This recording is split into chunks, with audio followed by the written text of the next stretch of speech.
Before we get started with the business before us, I would like to take a moment to present a Senate 20-year service award to the committee's clerk, Catherine Eden. Would you come forward, please, Catherine? Catherine came to the Senate in 2005 to serve as the scheduler for her home state senator and later served as the operations director for the Senate Committee on the Environment and Public Works.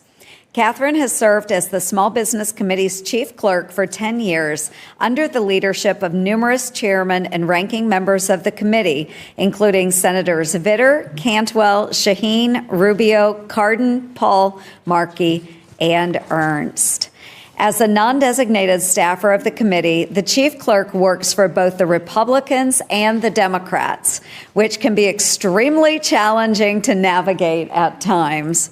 Catherine makes being nonpartisan look easy, and we all appreciate her expertise, strong judgment, attention to detail, responsiveness, and dedication to our members, staff, and constituents. On behalf of all of the members of the committee and our staffs, I want to thank Catherine Eden for her service to the Senate. Congratulations, Catherine. Congratulations. You are very welcome. So, and Ranking Member Markey, do you have any comments? I do have a few comments to make while you make this presentation, and that is that the Democrats join the Republicans in thanking you, Catherine, for 20 years of service, your attention to detail, your tireless work ethic, your years of experience have shaped the very way this committee operates. Nothing we do here is possible without you and your team. You represent the very best of public service, committed, capable, and always professional.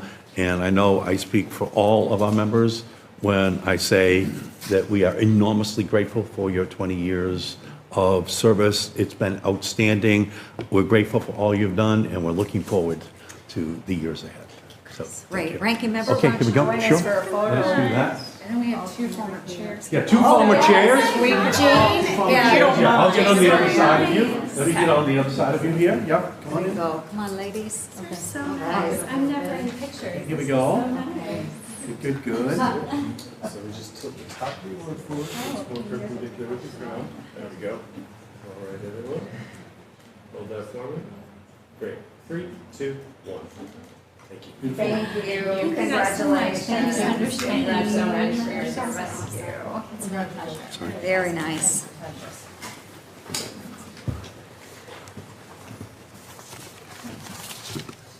So thank you for pausing just for a moment as we presented that award. 20-year pins are very hard to come by here. And so, Catherine, thank you very much for your service. Today's hearing comes at a pivotal moment. America has consistently been at the forefront of technological innovation. Nonetheless, our adversaries, especially China, are working overtime to undermine us. Over the past 100 years, the United States of America has catalyzed the world's most consequential technology breakthroughs, from putting mankind on the moon to unlocking a whole new digital frontier. Americans didn't just invent, we built. We turned those big dreams into real-world breakthroughs, securing a long and prosperous period of economic might and global leadership. But after a century of wins, we cannot become complacent. Over the past 20 years, those in power in Washington have looked the other way as China initiated a comprehensive industrial espionage strategy. They're not hiding it either. The Chinese Communist Party, through its Made in China 2025 plan, has made crystal clear its goal to eliminate U.S. technological leadership in critical industries. We need to be more clear-eyed, folks. China desires nothing more than to surpass the United States technologically and militarily. They want to impose their authoritarian ideology on the world and destroy the West. If we want any shot at preserving America's leadership and warfighting capabilities, we have to lock down our innovation pipeline. The truth is, America has left its door wide open, effectively inviting our adversaries to take advantage. As a result, sensitive industries have become vulnerable to exploitation, allowing countries like China to use well-known techniques, including talent recruitment programs, to steal our innovations. The CCP forces innovators across our vibrant startup economy to hand over trade secrets and intellectual property as a cost of doing business. They invest in American firms, not to help, but to scheme, snoop, and steal. The United States Trade Representative and FBI estimate intellectual property theft by China costs our economy between $225 to $600 billion per year. The Small Business Innovation Research, or SBIR, and Small Business Technology Transfer, STTR, those programs are no exception. In 2021, the Pentagon first sounded the alarm, revealing the pervasive exploitation of the SBIR program by foreign bad actors, and recommended a foreign ties due diligence review process for applicants. That's why, through the SBIR STTR Extension Act of 2022, I fought to establish a framework to identify the extent of foreign risk, vet each company coming through the doors, and stop awarding awards to malicious actors. It was a strong start, but it isn't enough. Congress must take further action to secure the critical technologies being cultivated in these programs. In fact, my recent report on this subject showed that 64% of applications flagged for foreign risk were still eligible to receive taxpayer dollars. That's unacceptable. I ask unanimous consent to enter this report into the record. We cannot afford to keep investing taxpayer dollars to develop and deploy our best homegrown technologies while failing to safeguard them against theft by our adversaries. This is why earlier this year I introduced the Innovate Act. It would tighten our defenses, standardizing foreign ties, due diligence, and SBIR across participating agencies, and giving agencies more muscle to claw back award dollars when our national security is threatened. It's just common sense. Let me be clear. This is only a first step. The disturbing reality is that China is already conducting economic warfare in our homeland by targeting our farmland and critical infrastructure. Excuse me. If we want to win the next century and beyond, we must protect our innovators, our intellectual property, and the technologies that will shape our future. I'm looking forward to hearing from our expert witnesses today on the scale of these threats and response measures for Congress to consider. I now recognize Ranking Member Markey for his opening statement. Yep. Thank you, Madam Chair, very much. From the beginning of the Industrial Revolution, Massachusetts has been at the epicenter of innovation for our country. Although I will say that I'm only here because Thomas Markey left County Armagh to go to Dover, New Hampshire, where the Industrial Revolution was raging, and ultimately moved to Lawrence, Massachusetts, where even larger plants are being built. And over the years, Massachusetts has been powered by the world's top universities, research institutions, strong public and private investments, and the best trained and brightest individuals that can be found in our country and around the world. The biggest threat to our innovation ecosystem, both in Massachusetts and across the entire country, is not coming from abroad. It is coming directly from 1600 Pennsylvania Avenue. It is coming directly from the White House. We all agree on the importance of research, security, and protecting our technology from China's espionage. There's no doubt that American technology needs to be protected from foreign adversaries.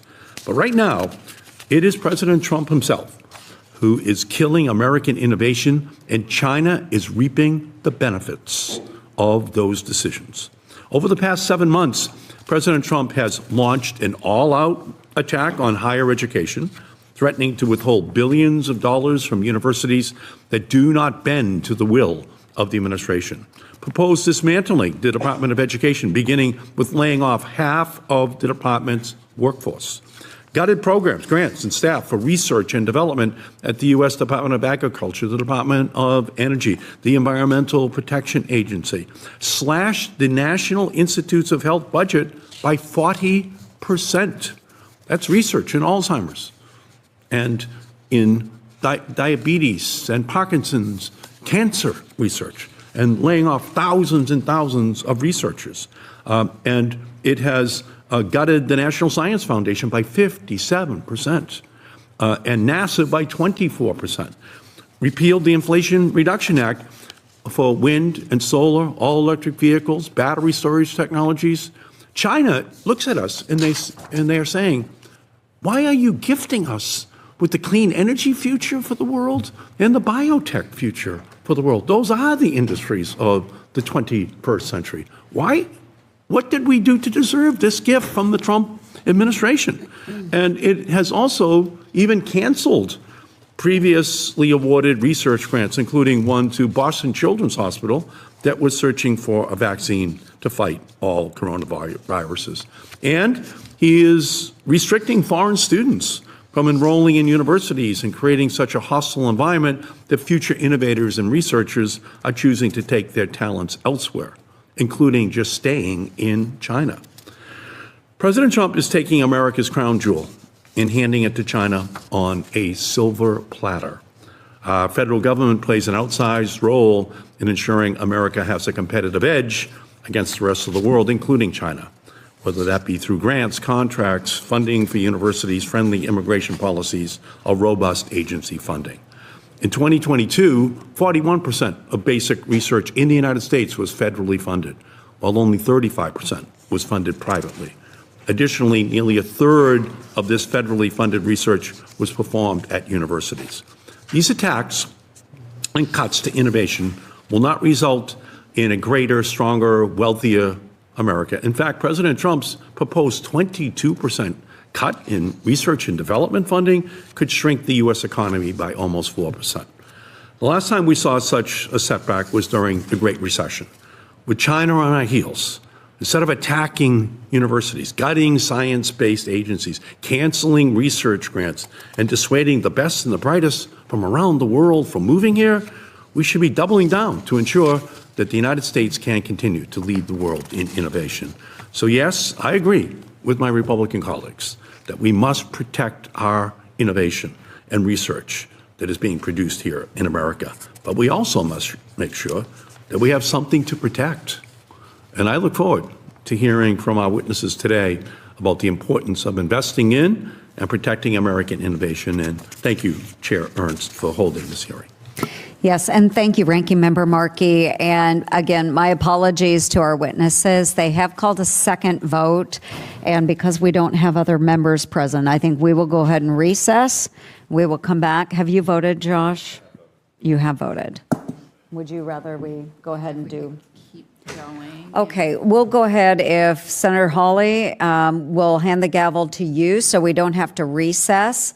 And we'll have the witnesses proceed. So if you want to go ahead and vote, Ed, I'll read our introductions here so that we can start with our witnesses. I apologize.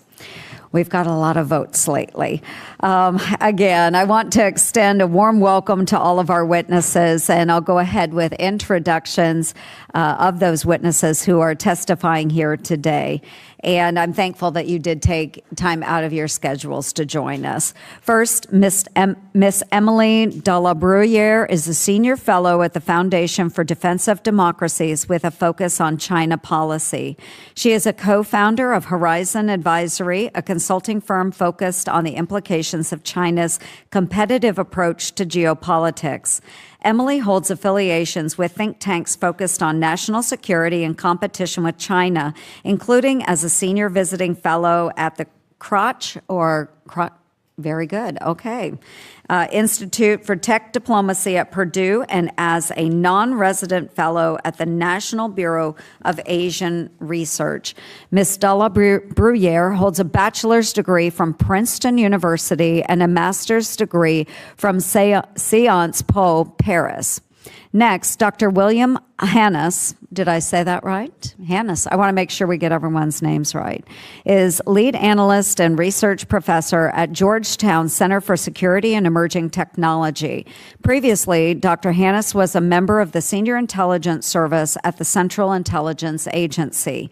He started his career in the United States Navy as a cryptanalyst. Say that for me. I know. Okay. Well, he was, a cryptanalyst. Thank you. I'm sorry, we're having a hard time today. Of foreign codes and ciphers, and later served with the Joint Special Operations Command at Fort Bragg. And thank you very much for your service to our country. Dr. Hannes holds a bachelor's degree in Chinese history from Temple University, a master's degree in Chinese from the University of Chicago, and a PhD in East Asian languages and linguistics from the University of Pennsylvania. And our minority witness today is Dr. Shivakumar. And Dr. Shivakumar directs the Renewing American Innovation Program at the Center for Strategic and International Studies, where he also serves as a senior fellow. Previously, he directed the Innovation Policy Forum at the National Academies of Sciences, Engineering, and Medicine. And Dr. Shivakumar holds a bachelor's degree from Carleton University and a PhD in economics from George Mason University. And thank you very much for joining us today. So we'll start with our testimonies. And in front of you, you will have a system of lights. Please press speak to speak. And that green means you're good. But once you hit that yellow button, you've got a minute left and we need to start wrapping up. And when we hit red, your time will be expired. So, Ms. de la Bruyere, we are going to start with you. You are recognized for 5 minutes. Thank you for the opportunity to testify today. China is winning the technological competition against the United States. China is not winning by out-innovating the U.S. Beijing isn't besting us at the game we assume to be underfoot. Rather, the Chinese Communist Party is winning because they aren't racing. The CCP weaponizes the interdependence of the global system in order to acquire advanced technologies at low cost and low risk. Beijing then focuses its resources on the areas where it sees actual competitive advantage. First, applying those technologies, including to scale global systems and control international supply chains. And second, placing targeted, risk-adjusted bets in potentially paradigm-shifting domains where first-mover advantage actually matters. The strategy is working, and it is asymmetric. It plays perfectly to China's strengths, including of scale, centralization, and industrial capacity. China's strategy also converts core U.S. characteristics into weaknesses. Beijing is able to benefit from U.S. innovation and investment. China preys on the openness of the American system for access and its decentralization for control.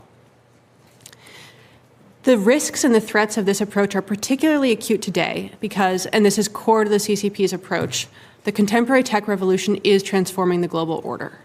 Modern advances in technology are creating new markets, new methods of production, and new forms of control.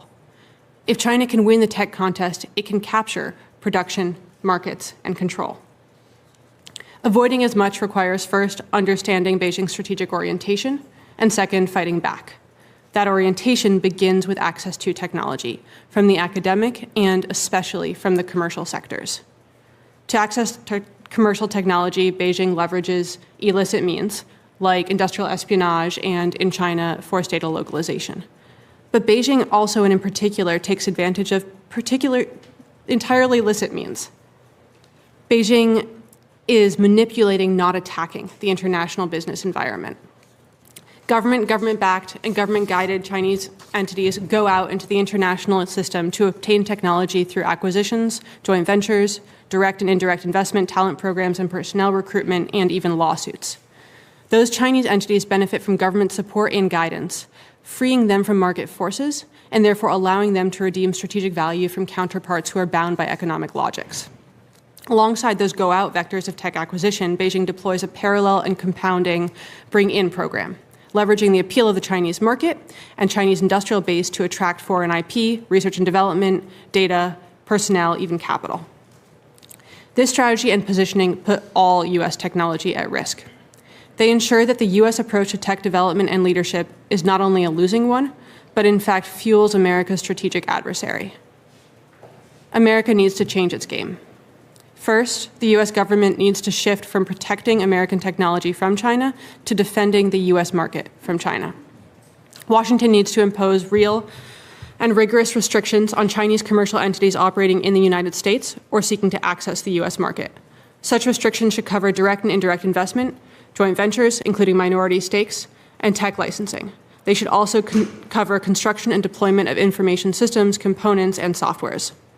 Those restrictions should adopt presumptions of denial. They should also adopt definitions of Chinese entities that are robust enough that China cannot circumvent them through localization and shell companies.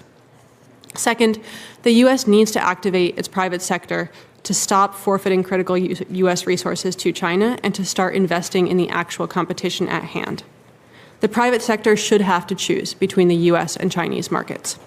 Businesses that localize data, research and development, production in China, invest in Chinese entities, or maintain tech licensing deals with Chinese entities should not be eligible for federal procurement, defense industrial-based procurement, federal tax credits, or other incentives. Those are all sticks. At the same time, the U.S. government needs to ensure that those companies that are opting for America and for the American market can invest, produce, and partner profitably in the United States. To do so, Washington should provide the infrastructure necessary for production, including through expanded provision of domestic energy and upstream resources, a favorable regulatory environment, and a skilled workforce. We have the chance to reclaim our core strengths and reset the playing field. America's market can serve America's interests if we protect it from China. American innovation can fuel us, not our adversary, if we direct it at the actual competitive arena. And our agility as a country can throw the deliberate, slow, centralized PRC system on its heels if we take the initiative. But all of that has to happen now. Thank you. Thank you very much. Dr. Shivakumar, you are recognized for 5 minutes of testimony. The floor is yours. Thank you, Senator Hawley and distinguished members of the committee.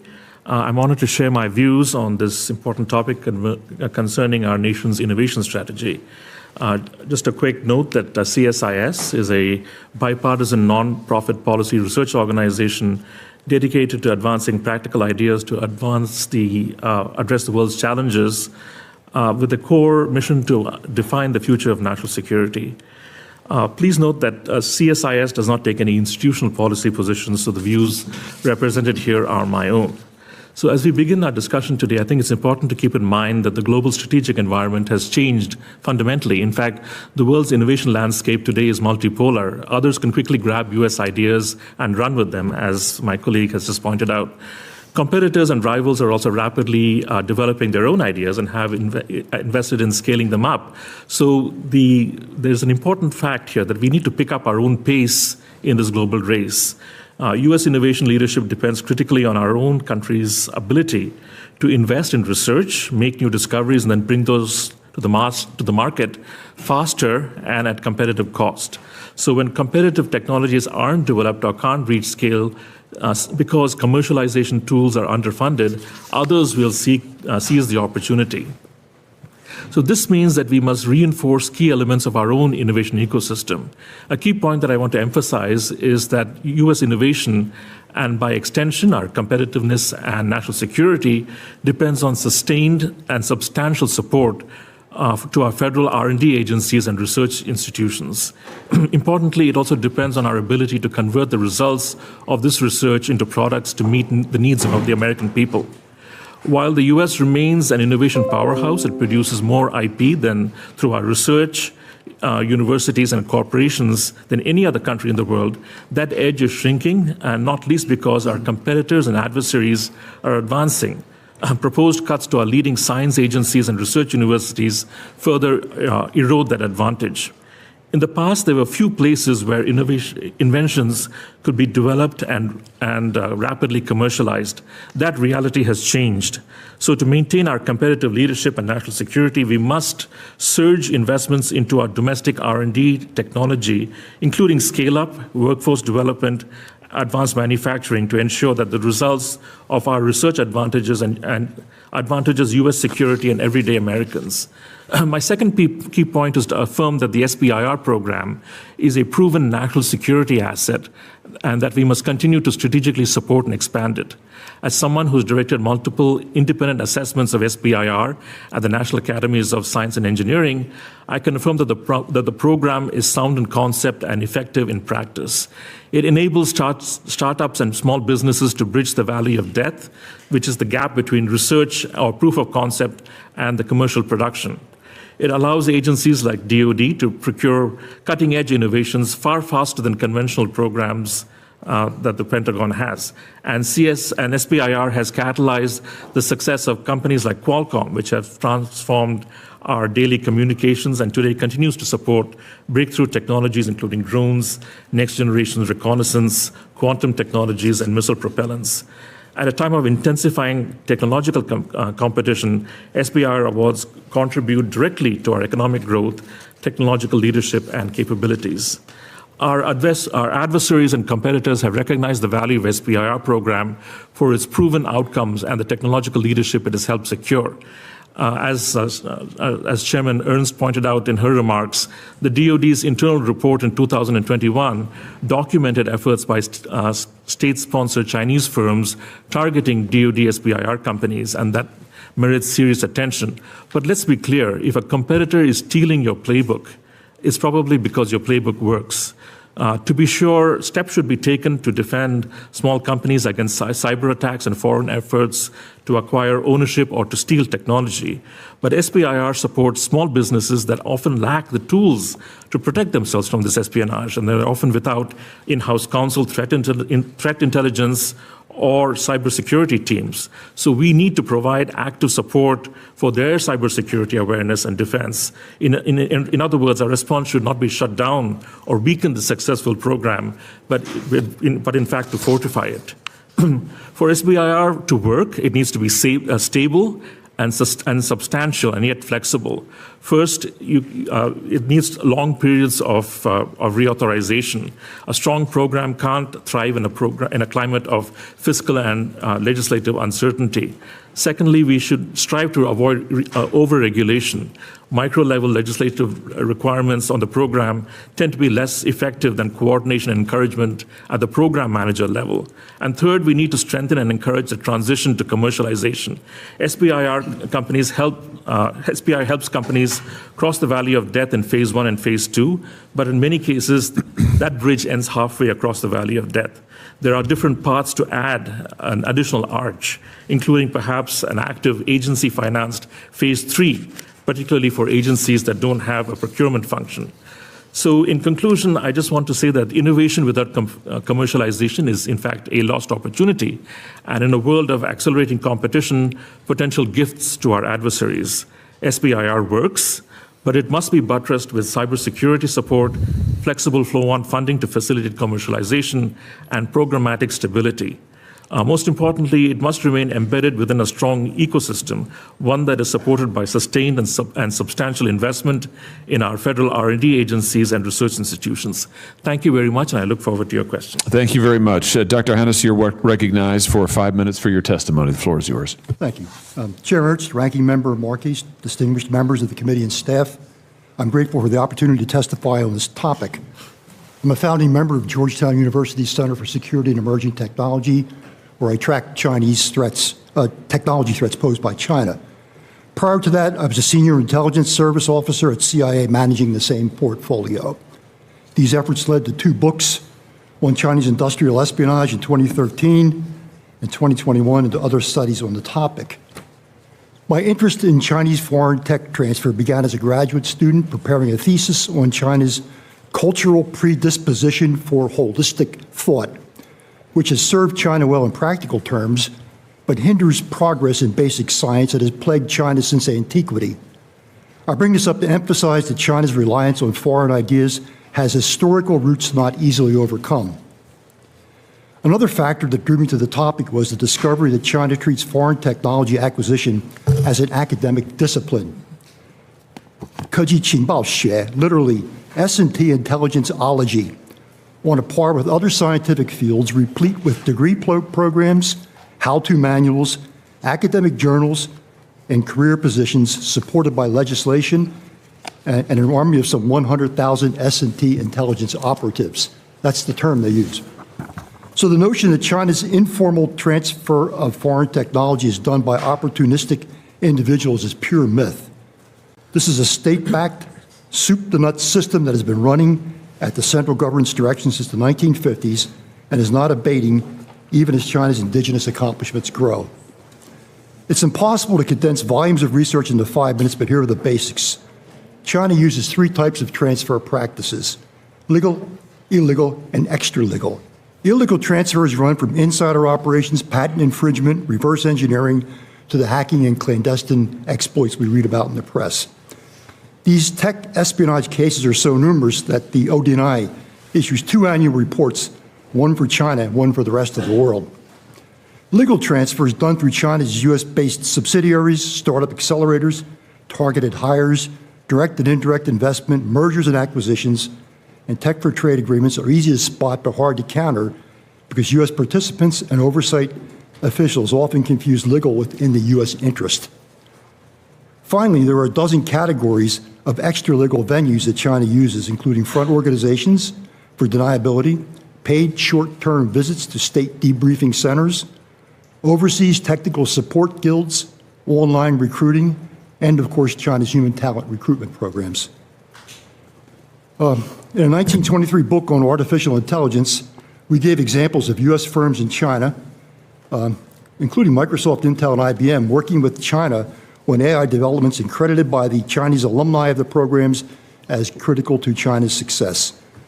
In the same book, we named 10 types of venues used to effect transfers from foreign academics, such as school-to-school partnerships, co-authorship, and a practice called using foreigners to draw in foreigners.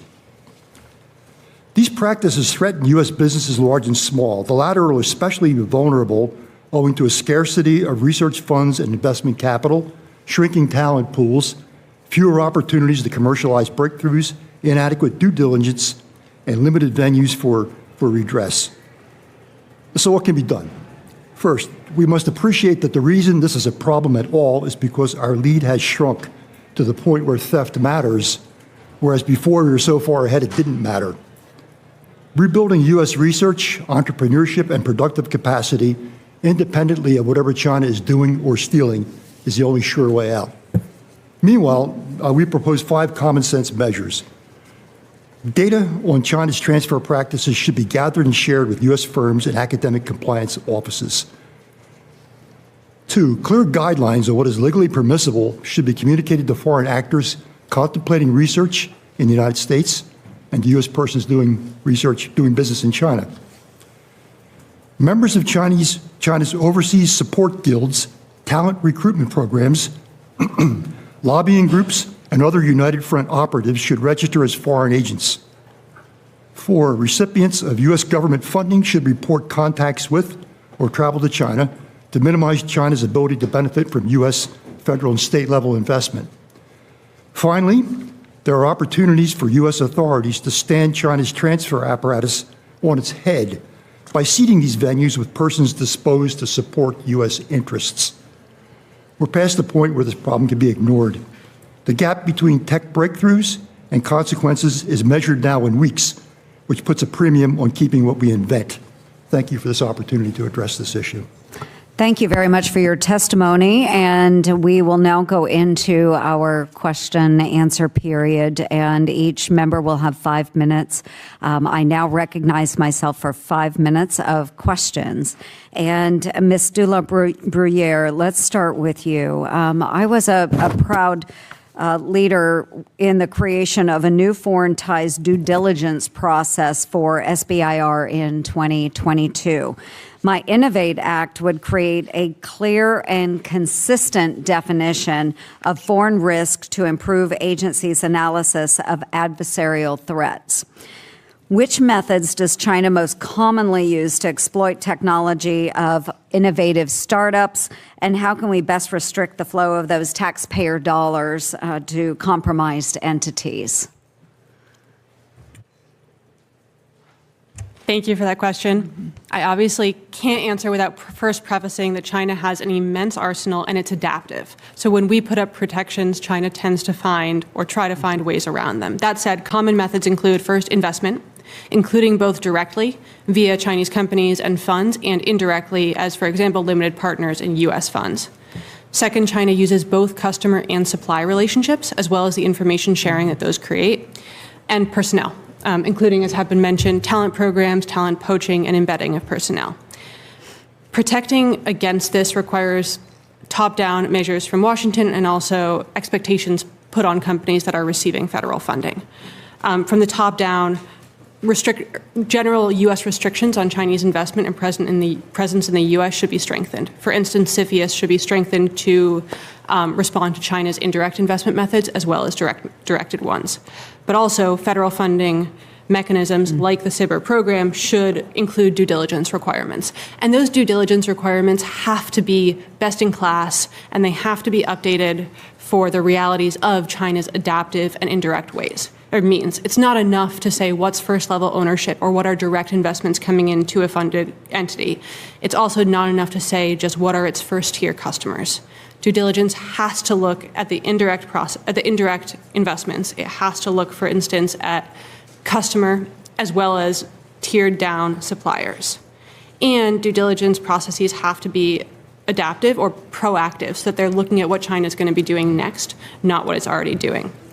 These should be the case. They're largely not in the due diligence approaches and ecosystems that exist, so that has to change.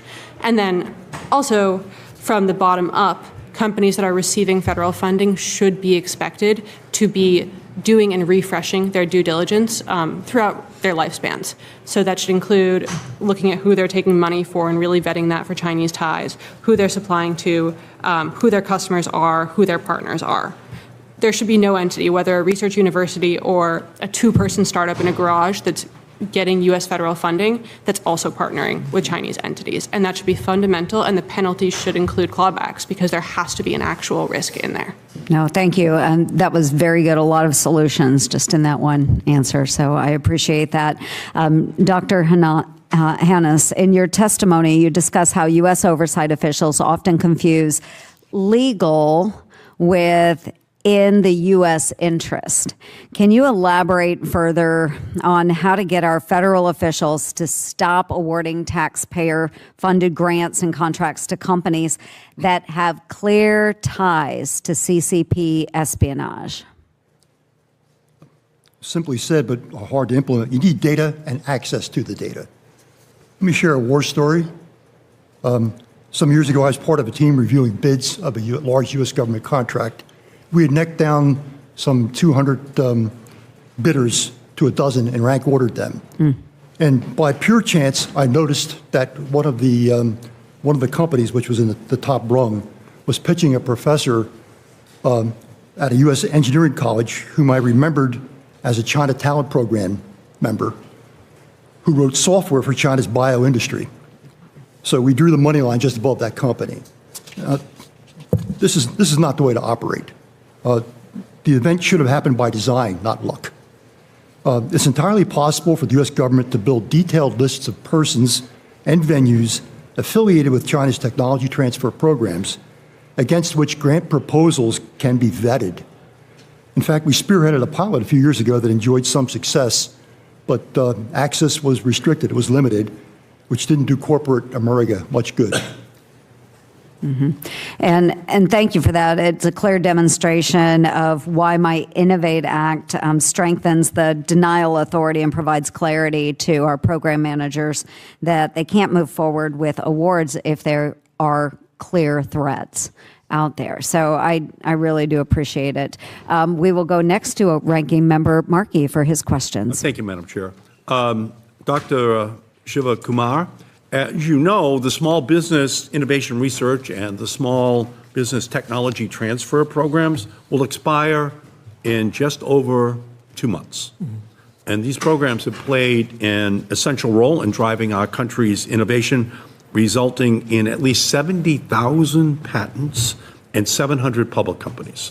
Since its inception in 1982, the program has resulted in more than 207,000 awards, totaling more than $72 billion. And you are one of the few researchers who has done extensive analysis of these programs. So could you speak, Doctor, to how multiple award winners are important to the growth of certain industries? And could you provide an example of a technology that would not exist without multiple award winners? Certainly. Well, I was just last month in Colorado looking at the emergence of a quantum innovation cluster in the Mountain West region. There are a number of SBIR companies among those, and they're a limited number. So if you think about the need to actually grow our quantum industry, and if you think of the particular solicitations, there are only going to be a limited number of these companies that can respond to any particular solicitation. So the idea of those companies will by nature need to garner multiple awards in order to build scale and to grow the industry in that region. So it's not just there are concerns about whether there's a problem with multiple award winners, people coming gaming the system.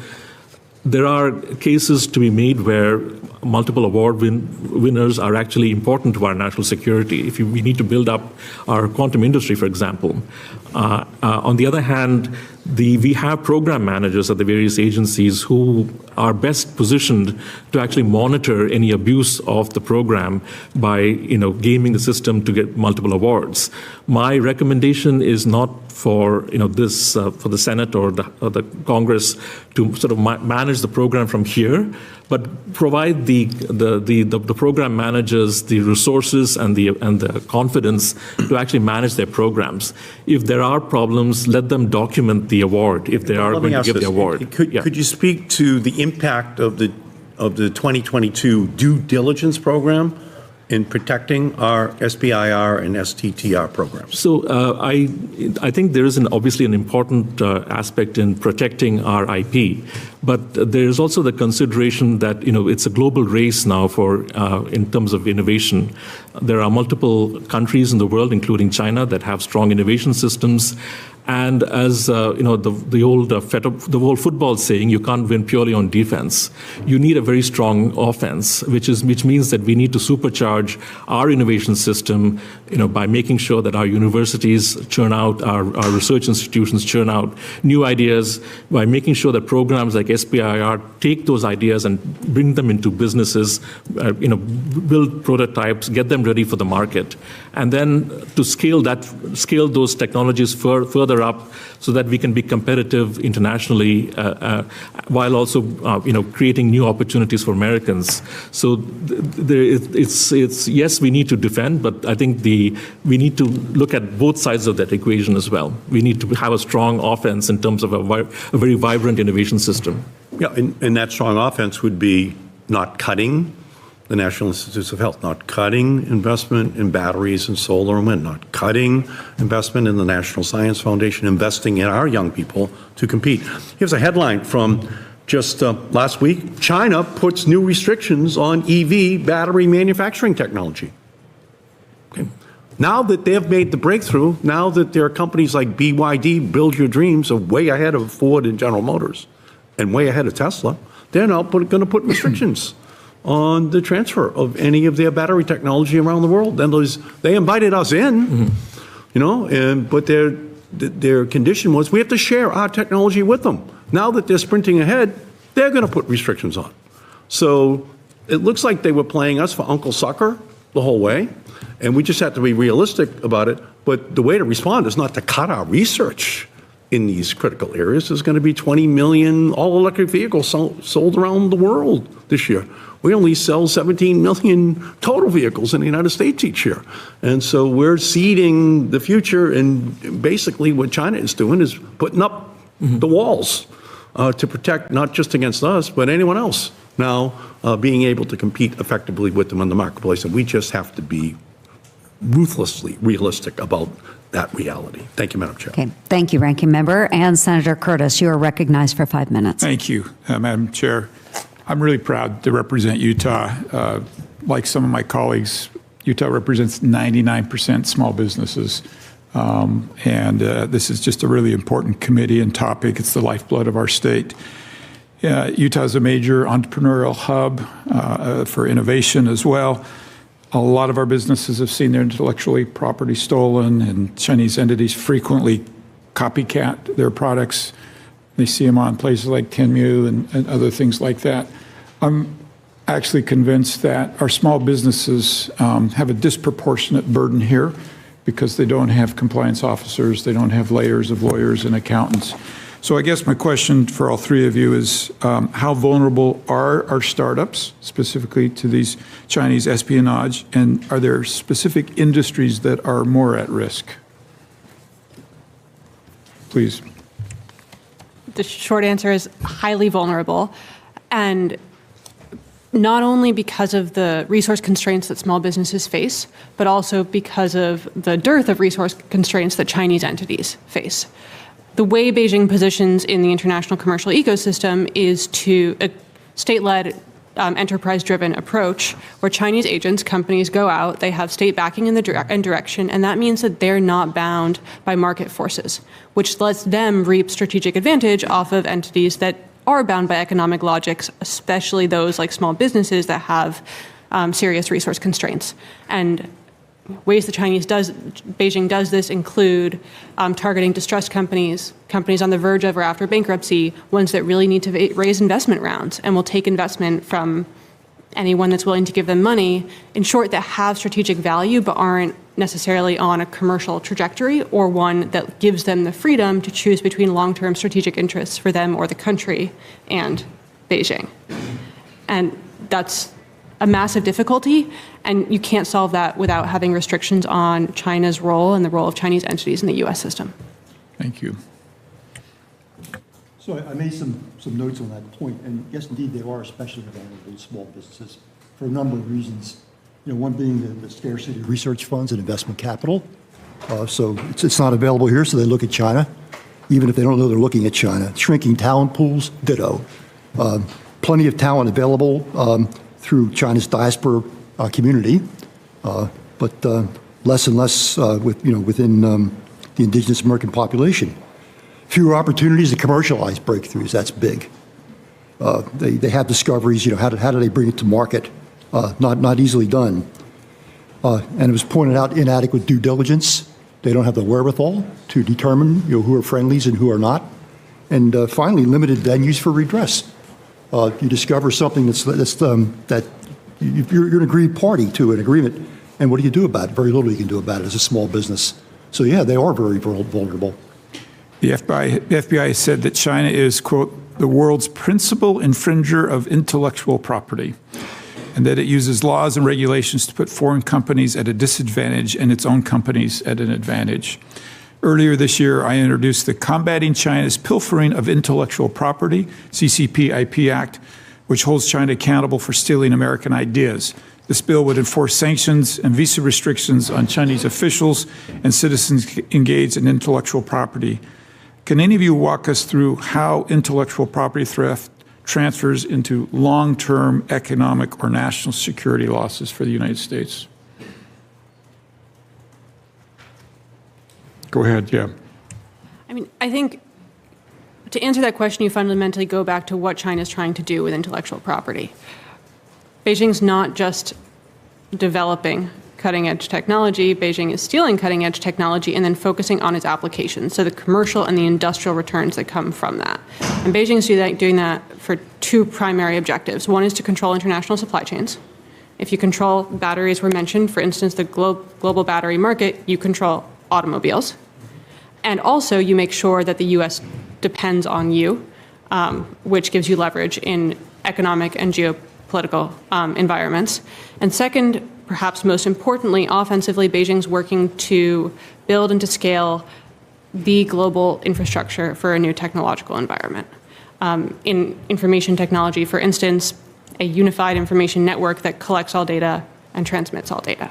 And if Beijing is able to do that, and it's directly applying technology to this end, then Beijing can control how markets work, how militaries work, how people perceive. Thank you. I'm sadly out of time. Appreciate your expertise, and I yield back. Senator Shaheen. Thank you, Madam Chair, and thank you to each of our witnesses for your testimony today. I have to say I agree with the premise that each of you have outlined about the threat that China poses to our innovation and the importance of the SBIR program and reauthorizing it in ensuring that we continue to innovate. I want to point out that last week the minority on the Foreign Relations Committee issued a report on China that talks about the threat from China and the decisions that have been made in the first 6 months of this administration that cede America's leadership in a whole range of issues. And one of the report's findings highlighted how America's withdrawal from international organizations cedes influence to China, which is in response has increased its contributions and personnel across a whole range of international bodies. And by proposing a near zeroing out of U.S. contributions to international organizations like the World Intellectual Property Organization, WIPO, the administration risks allowing China to be the dominant voice in international discussions about the future of IP protections, including patents, copyrights, and trademarks. So I would ask each of you how America's small businesses benefit from participation in international bodies like the World Intellectual Property Organization. One of my favorite statistics about small businesses is that they create 16 times more patents than large businesses. So what happens around the IP protections that you all have outlined is critical. So why is it important that the United States participate in those kinds of bodies that provide those protections for our small businesses? There's an interesting quote from Chinese leader Xi, who said that the country that controls standards and patents controls the world, and they understand that very well. And they have a national strategy, a 2035 strategy, to be a world leader in setting the standards. If you think about standards, in many respects, they're like language. They set the grammar, they set the vocabulary, the idiom, and the country that sets, is in control of the language, controls the dialogue, controls the thought, controls the innovation in the sphere. So it's extremely important that the United States, which has long dominated the standard setting, environment, the institutions, sort of wake up and reassert itself. It's sort of, we have been in the lead for so long, like the proverbial story of the rabbit and the hare. We have sort of taken a nap, and so the relevant agencies need to be prodded, hopefully from here, and to sort of take a leadership and make sure that we are ably represented, that the people who are in these standard-setting organizations are trained, and that we take a much more active, proactive role in the IP. We have a very strong, still, in our innovation system, research IP. We're an IP machine in many ways, but we need to also have a standards, part of that equation to make sure that our ideas are dominant and that we have that advantage of being the standard setters.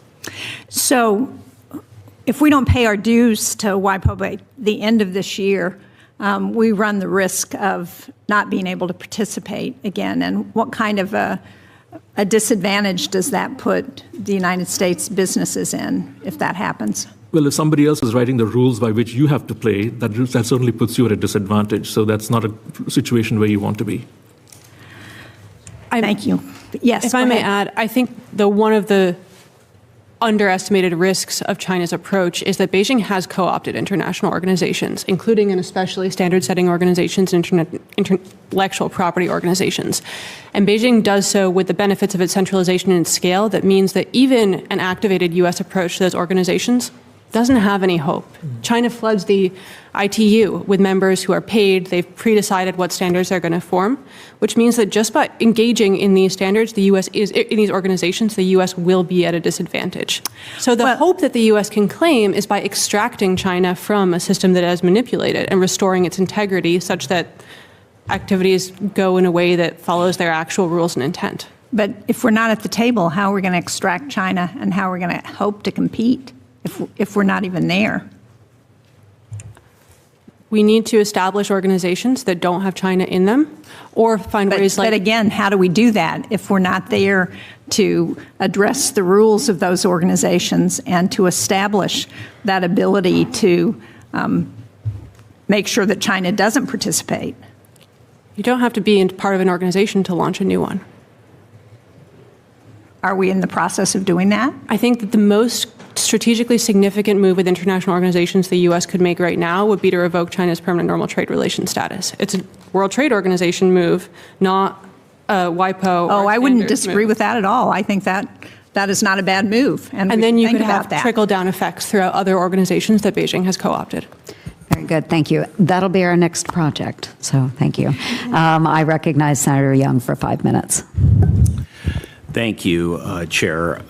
As chairman of the National Security Council on Emerging Biotechnology, I have dedicated a significant amount of effort on the topic of making sure that we have a vibrant small business sector that can commercialize the many innovations we make in this country.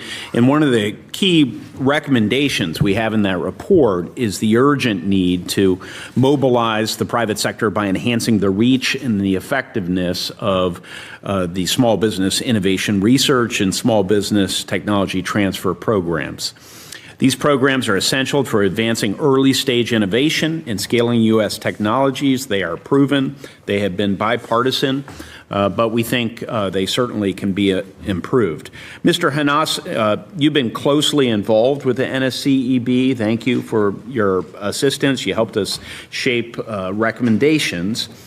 From your perspective, how critical is it that we emphasize and incentivize the commercialization of emerging technologies? Just touch again on that, but as importantly, how might your recommendation to make China's United Front operatives register as foreign agents help advance that cause?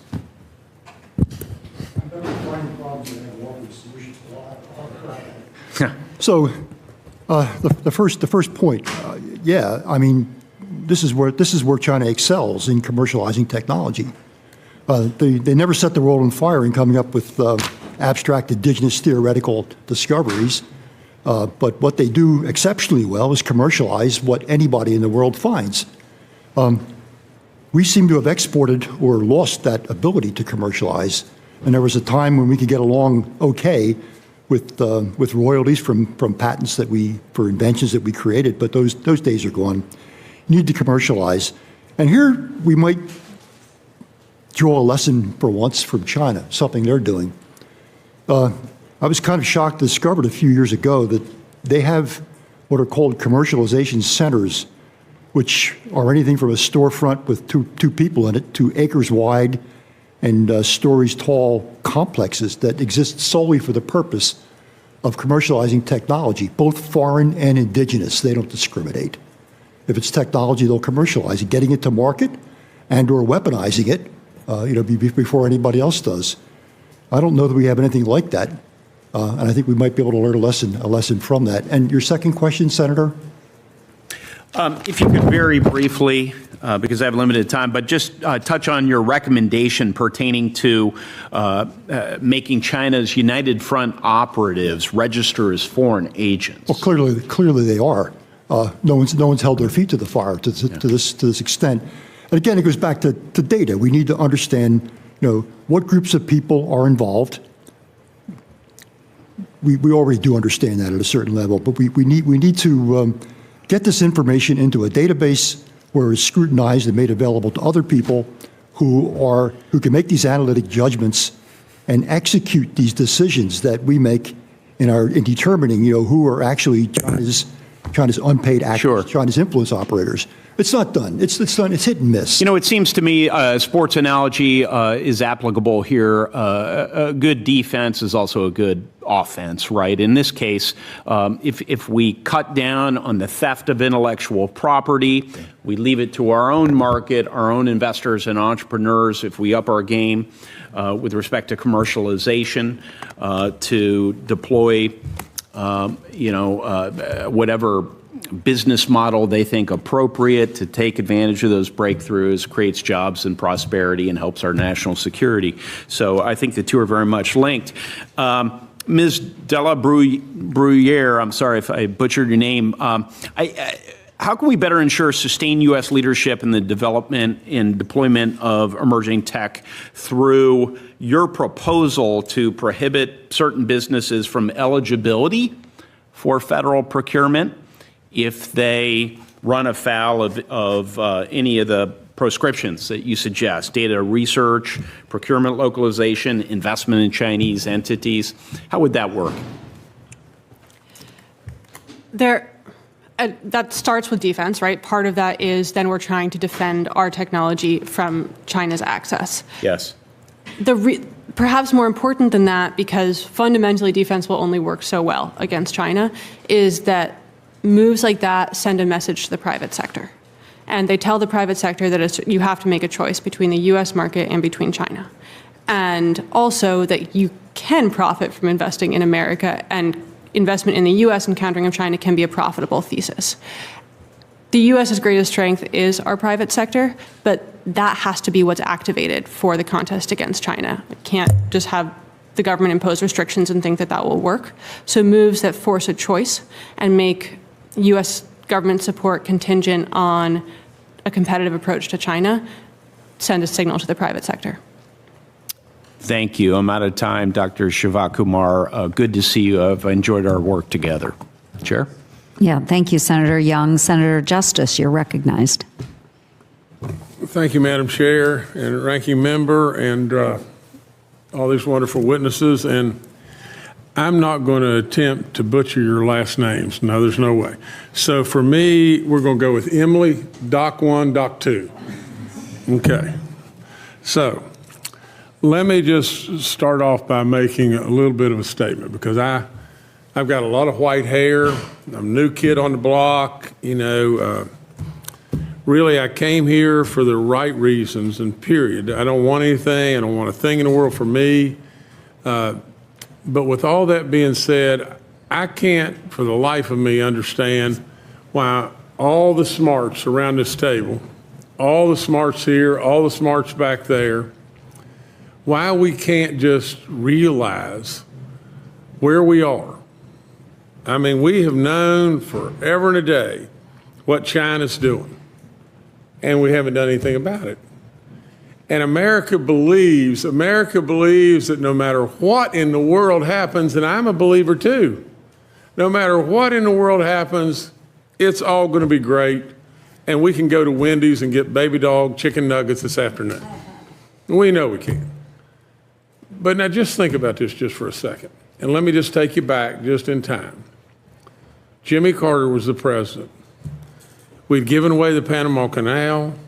We had interest rates and inflation rates at levels that nobody could ever fathom. We had gasoline lines. We had 100 hostages in Iran. The Soviet Union was running so strong it was unbelievable. And to be perfectly honest, a lot of us were afraid.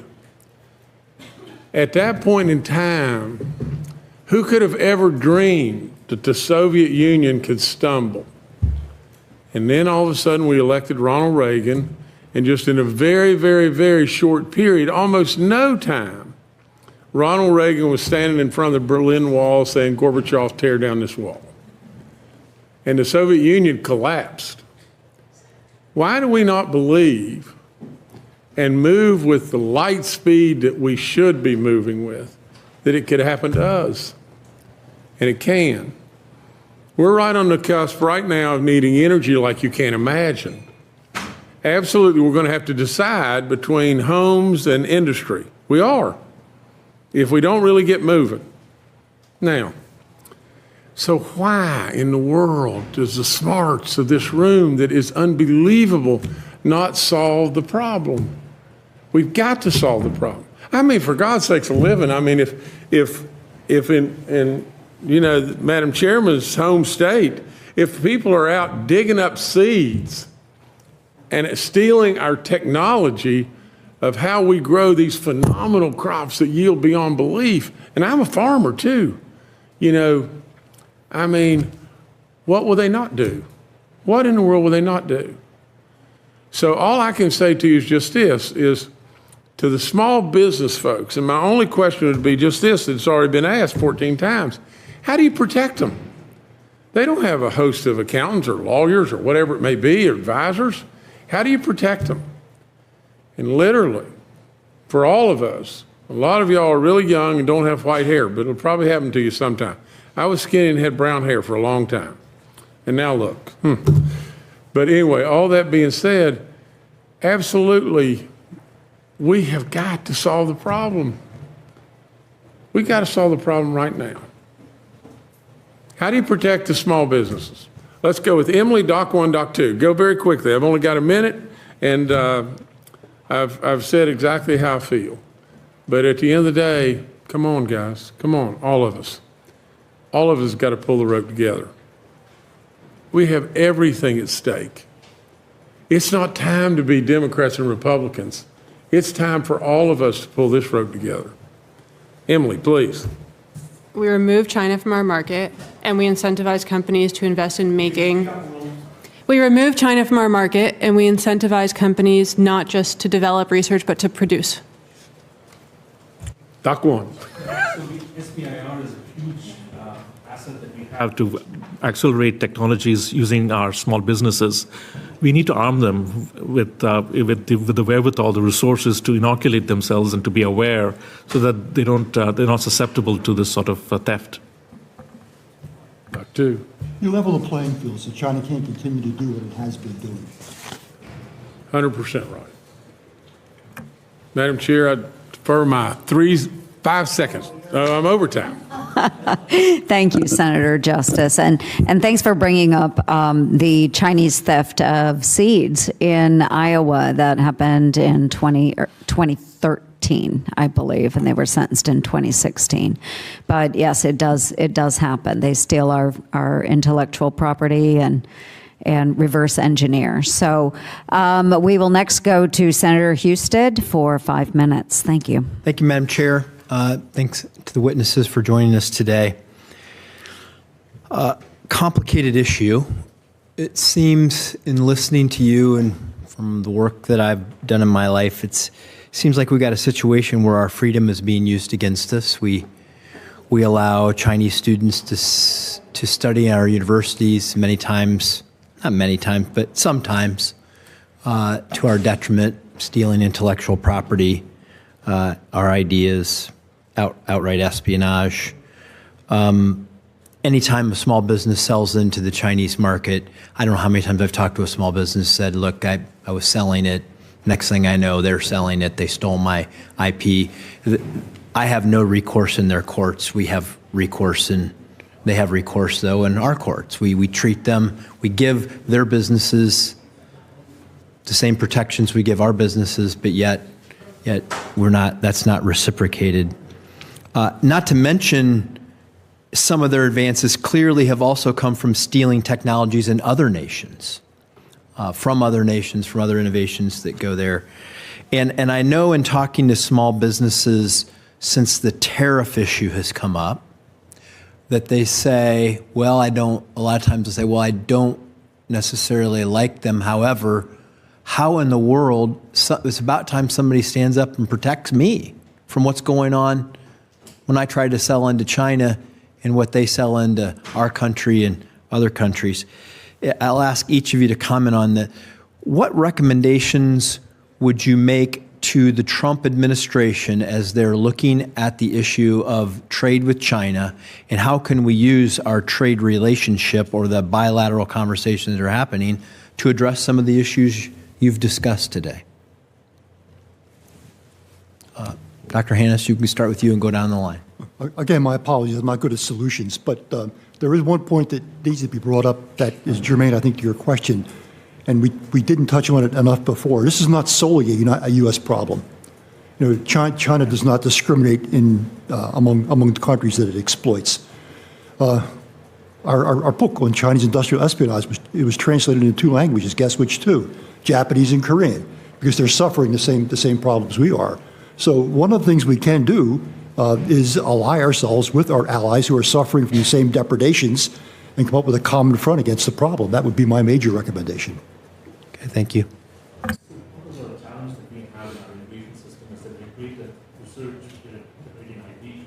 A fantastic entrepreneurial culture, but the scale-up part of our innovation system infrastructure has eroded over a number of years. We need to rebuild that so that we are the ones who are first and foremost absorbing the IP that's coming out of our research universities faster than anybody else in the world. And what do you think the barriers are to that? Because we have a lot of capital in this country. What is the barrier? Why aren't we scaling it up? Well, it's a sort of more time I can come back and brief you in detail. But we have basically hollowed out our manufacturing sector. So as a result, our ecosystem is incomplete. The Chinese have large state-owned enterprises. They have deep pockets. They're able to take ideas and scale them up. And we don't have, we are kind of weak in that area. So what we need to do is actually rebuild our innovation system so that it's the most competitive in the world. Go back to when it was. It's very capital intensive. It's very capital intensive. It requires a lot of coordination across. It requires a strong, it's a multifaceted innovation system. It has, worker training aspects to it. It has, capital markets aspect to it. It has research and development aspects to it. All of these parts of the innovation system have to all work together independently as well as connect with each other. In fact, one of the advantages of the SBIR program is actually it takes ideas that may be formed at a university lab, but the venture capitalist doesn't know whether it's a great idea. And so by creating a two-phase validation of the commercial potential and the technological potential of the technology, it basically flags to venture capitalists, our deep capital markets, that this is an idea that you need to invest in. That helps to bring the technology pathway across. Well, our financial system's like sure bets, not speculative. Well, the financial system, it's a market, and like any market, it works well when there's more information, and this is what SBIR does. Give chance for our last guest. I'll be sure. On the trade front, we need to stop assuming that China is going to play by the rules or will ever compromise. And we should levy significantly higher tariffs on China. We should encourage our allies and partners to do the same, but with a coherent message that says that the international free trade system works. We should all be part of it, but not let China abuse it. And then we should accept that a message to the American people that all this will come at a cost in the short term, but that cost is far more palatable than the long-term cost of not defending against China's manipulation. So thank you. And Madam Chair, the three things, that I heard from the answer: work with our partners, Japan, Korea, others who are experiencing the same problem, help Made in America work by reestablishing our manufacturing base in this country, and use tariffs against China as a tool to help get this accomplished. Thank you very much. Yes, thank you. I think this has been a very good hearing and a lot of good suggestions coming from our witnesses as well. So I am grateful for the recent positive coverage that my Innovate Act has gotten from a number of people, including from the CSIS scholars, including provisions to draw in new entrants and focus on SBIR funding on companies that successfully scale innovations to market for private or government end users. And I ask unanimous consent to enter into the record an article by Philip Singerman, Senior Advisor with Renewing American Innovation at CSIS. Not my favorite picture, but we'll have that entered into the record. So without objection, so ordered. And Ranking Member Markey, did you have closing comments? Well, if I may, I just have a couple of more questions, if I may. And yes, you may. Thank you. 5 minutes.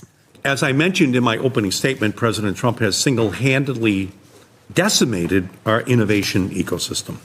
As one professor has noted, over the last few months, an elaborate plan to ensure that China prevails in our global economic competition has taken shape. The plan's chief architects, however, are not China's leaders. They are U.S. politicians.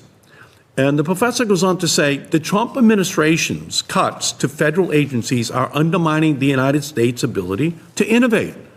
Hostile immigration policies are making it harder for U.S. firms, industries, universities to attract the best ideas and talents.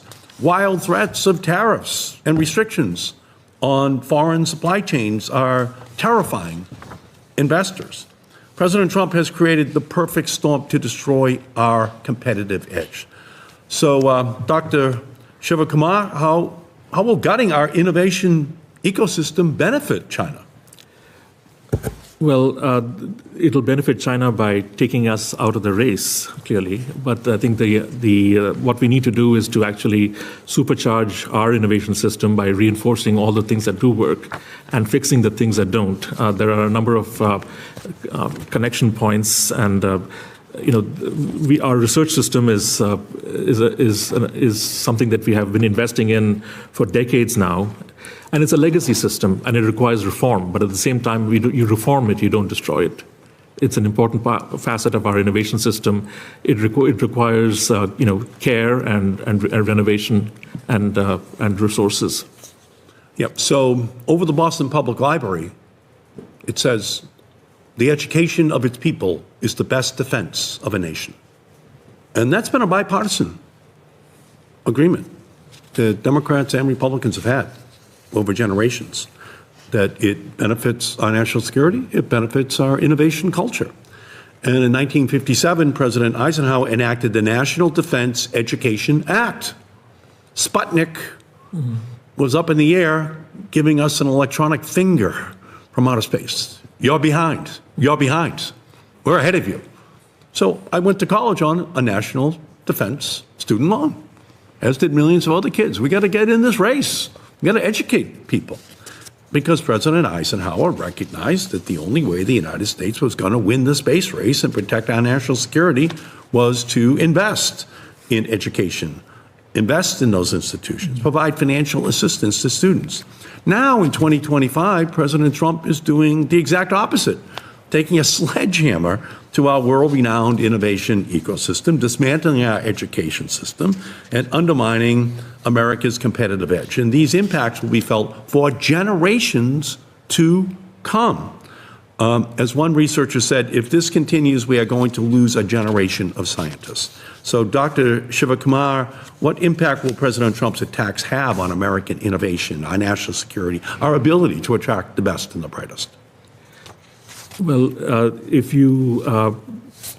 I think you have described what the impacts will be. So I would agree with you. It's our innovation system is tightly coupled with our research and development system, and attacks on if you undermine that research and development part of our ecosystem, you slow down all the other parts of it as well. So this is going to be a long-lasting negative impact if in fact the proposed cuts to NSF and so forth do take place.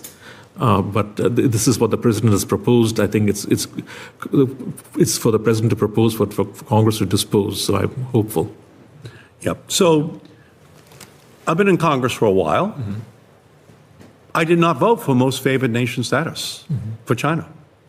I was always very suspicious of them, especially after I went to China and I could see how they were stealing our intellectual property.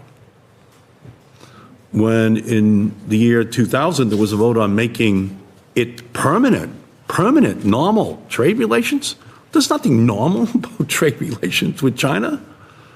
I voted no each time. But there was a bipartisan consensus, Democrat and Republican presidents, Democrat and Republican leaders in the House and Senate. I was in the vast minority saying, no, we're going to be handing over our intellectual property. But they wanted to play, they were smart people thinking big strategic cards. They wanted to play the China card. And when we ultimately turned over the card, it was a deuce.